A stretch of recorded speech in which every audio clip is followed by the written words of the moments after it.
Hello and welcome to another installment of Maro's YouTube Safety Training Series. Our topic today is safe driving strategies, a topic that's not governed by MIOSHA regulations.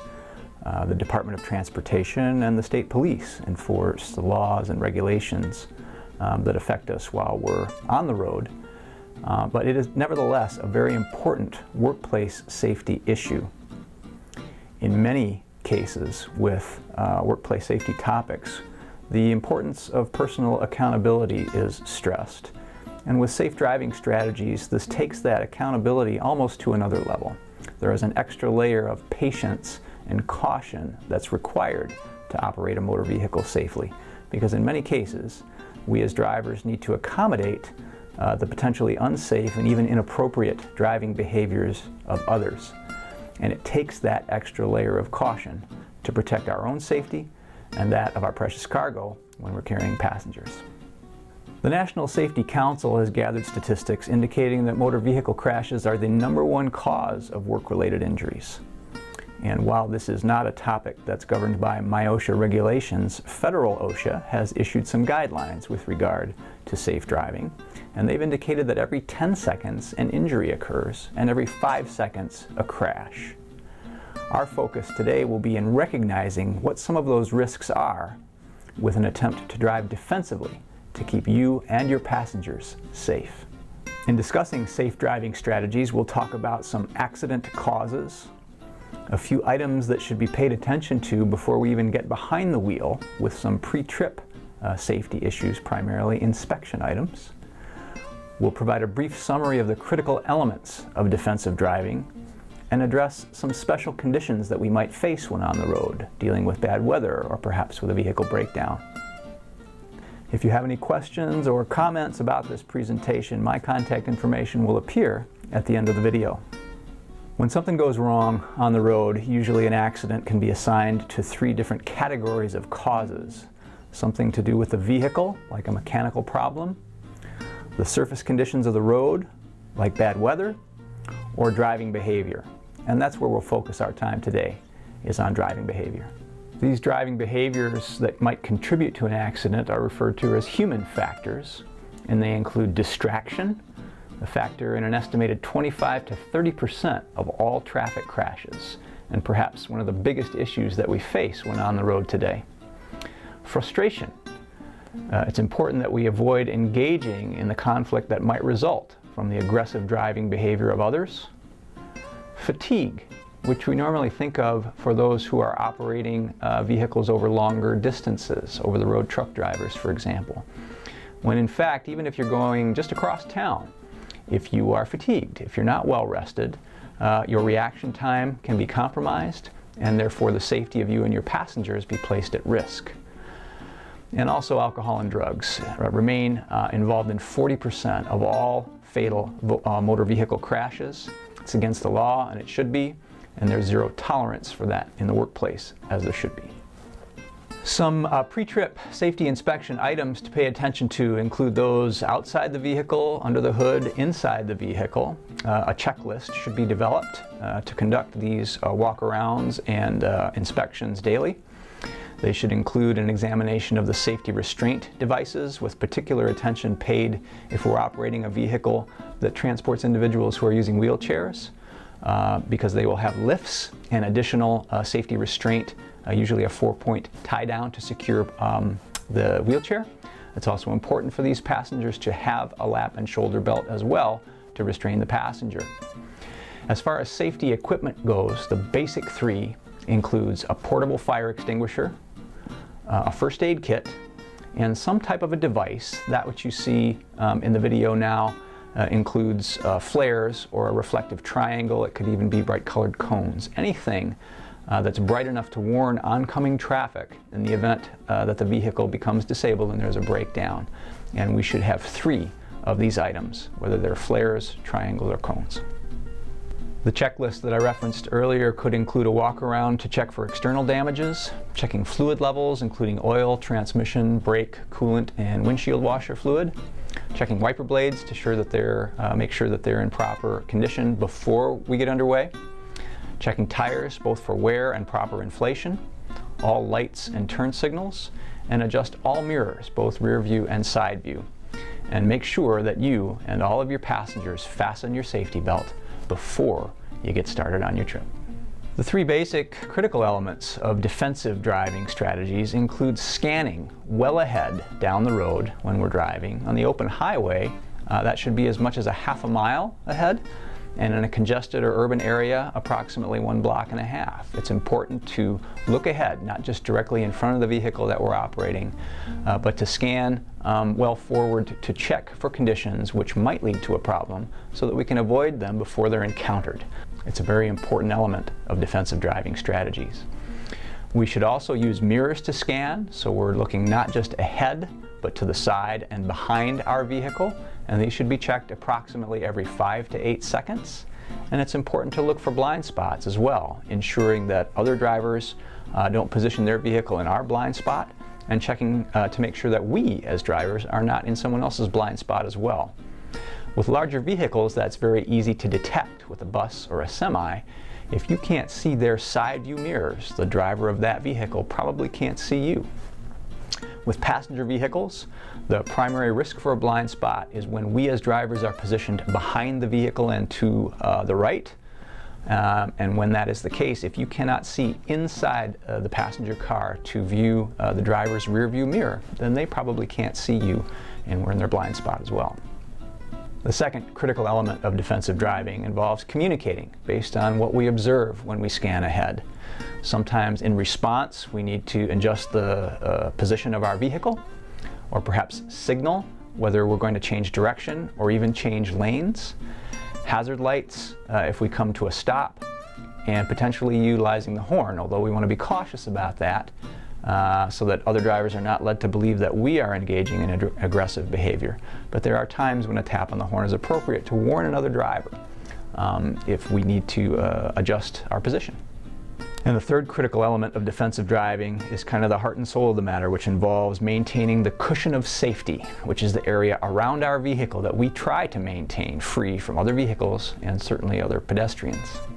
One of the most important parts of that cushion of safety is the distance between our vehicle and the vehicle in front of us. It's called following distance.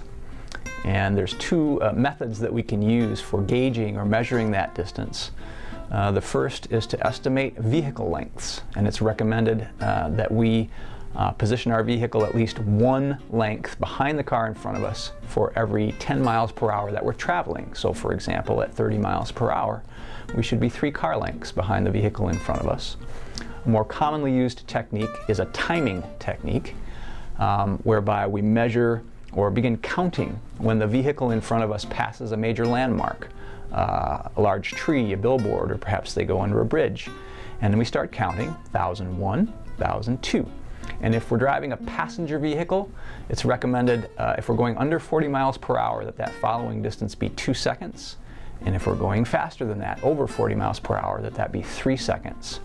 For larger vehicles or trucks, with the increased vehicle weight, there is also an increased stopping distance, and therefore the following distance should be greater. 4 seconds if traveling under 40 miles per hour, or 5 seconds if traveling over 40. We mentioned distractions earlier as a human factor contributing to over 1 out of every 4 crashes. 25 to 30% it's estimated, and these can include many things such as eating and drinking, reading a map, changing the radio station or CD, even daydreaming or losing focus. We should try to avoid all of these distractions when behind the wheel. Talking with passengers can be a bit of a gray area. If you are carrying folks in your vehicle, you want to make sure that they enjoy a pleasant ride, but it's also important that they recognize that if the conversation reaches a point where it's becoming a distraction to the driver, then it needs to stop, because the safety of the driver and the passengers is our primary objective. Perhaps the biggest risk from distracted driving that we face on the road these days is through talking or texting on a cell phone. A couple of fairly expansive studies have been conducted about the effect of cell phone use on the safety of a driver, and they both concluded with similar results that the risk of a collision or an accident involving a crash quadruples when a driver is using a cell phone. And that puts a cell phone using driver in the same accident risk category as a drunk driver. The second of those two studies also included the use of hands-free devices. And what they found is that the risk was not minimized. It is not the device itself, in fact, that creates the distraction, but the conversation.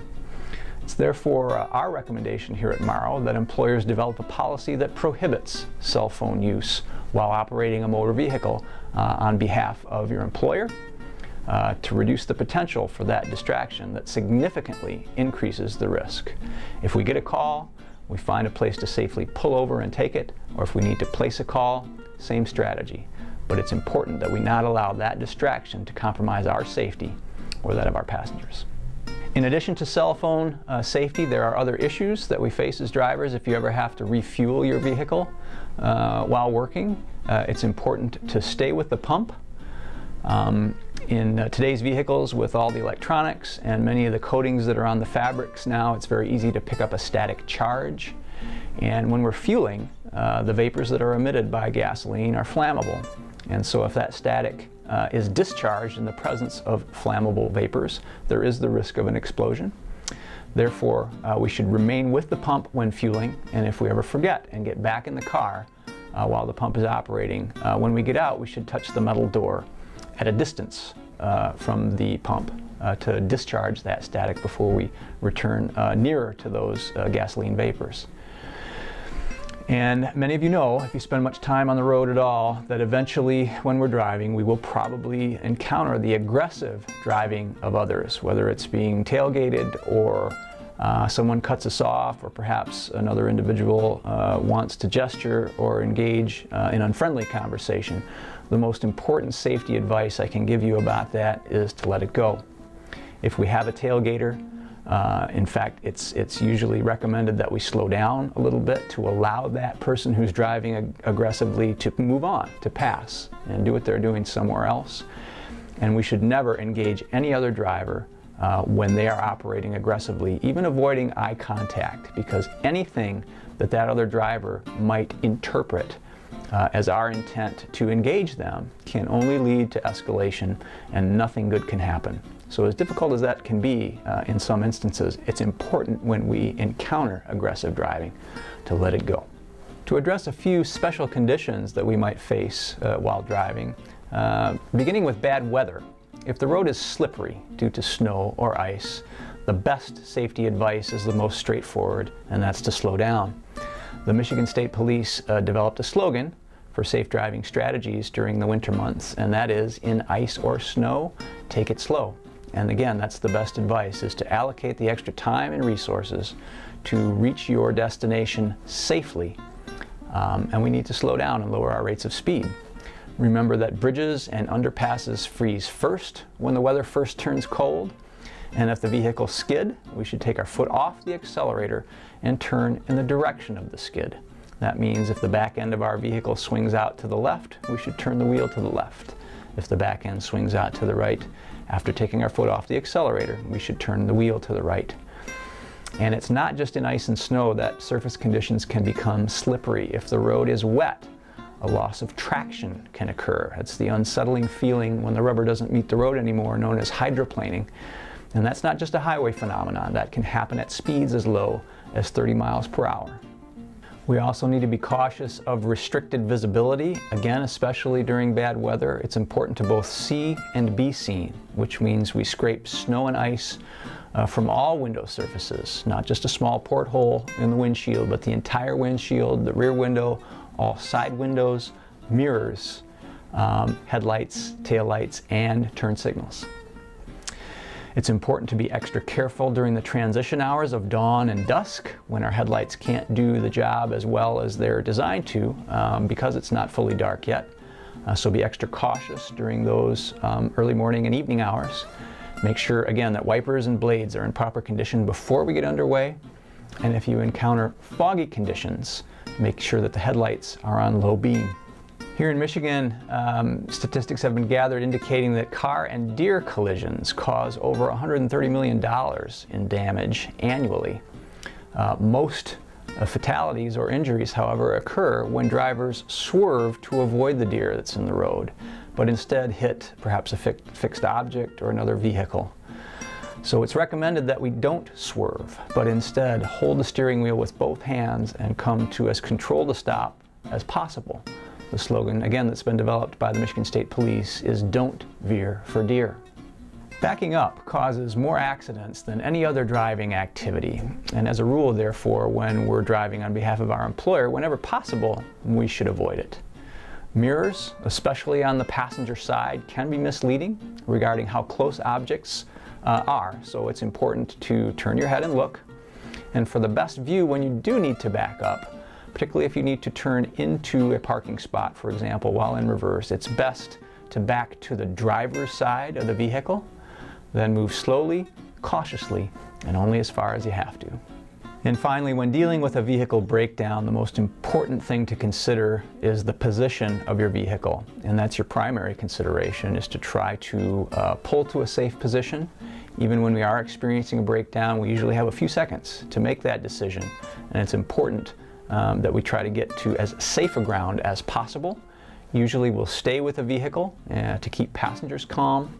The only exceptions to that would be if you haven't been able to achieve a safe position with the vehicle and you have a safe route of exit to take passengers, you and passengers, to higher ground, to safer ground. Or if you think there's any risk at all of a fire, then the vehicle should be evacuated. Other than that, it's usually best to remain there, keeping passengers calm. Emergency flashers or hazard lights should be on, and then utilizing those cones, flares, or triangles that we mentioned earlier. The recommended distance for those three items would be on a one-way roadway to position them 10, 100, and 200 feet behind the vehicle, since that's the only direction for oncoming traffic. On a two-way roadway, we would place one of the flares or triangles 100 feet in front of our vehicle, and then the other two 10 and 100 feet behind. And then we call for help. Thank you for joining us for this installment of Maro's YouTube safety training series on safe driving strategies. With operating a motor vehicle, it's very important that we exercise an extra layer of patience and caution, which is not always easy to do, but is critical to maintaining the safety of ourselves as drivers and employees, and especially the safety of our passengers. Be careful out there.